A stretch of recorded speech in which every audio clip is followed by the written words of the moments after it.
ராம் என்ற நாமம் வெறும் நாமம் அல்ல, அவை மந்திர சுரூபம் ஆகும்.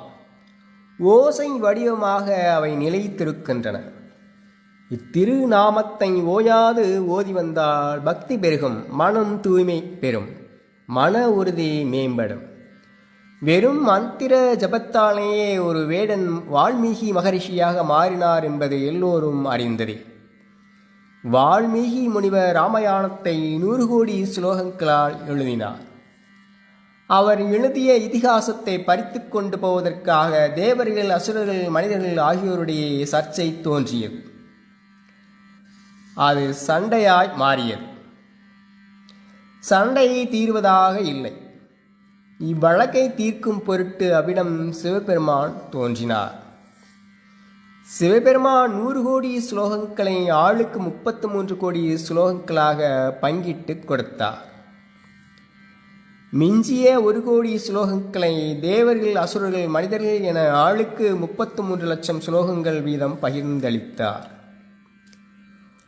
1 லட்சம் ஸ்லோகம் மிஞ்சியது. அதையும் ஆளுக்கு 33,000 ஸ்லோகங்கள் வீதம் பகிர்ந்தளிக்க மீதி 1000 ஸ்லோகங்கள் மிஞ்சியது. அதையும் ஆளுக்கு 333 ஸ்லோகங்கள் வீதம் பகிர்ந்தளிக்க மீதியாக 1 ஸ்லோகம் எஞ்சியது. ஸ்லோகம் அனுஷ்டுப் என்ற யாப்பு வகையை சார்ந்தது ஆகும்.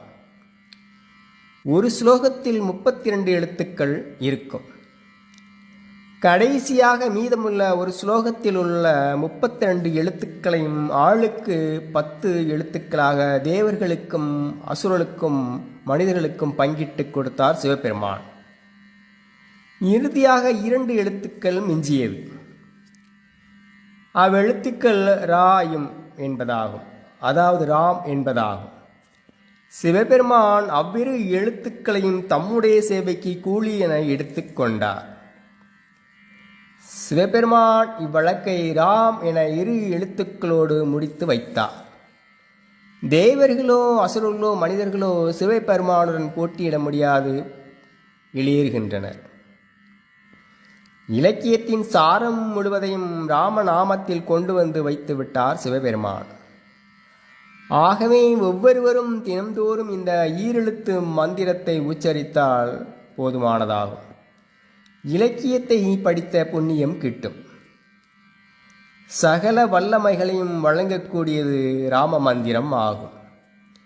தீமை விலகும், ஜெயம் உண்டாகும், பிரம்ம சாயுச்சியம் கிட்டும் என மனுசாஸ்திரம் கூறுகின்றது.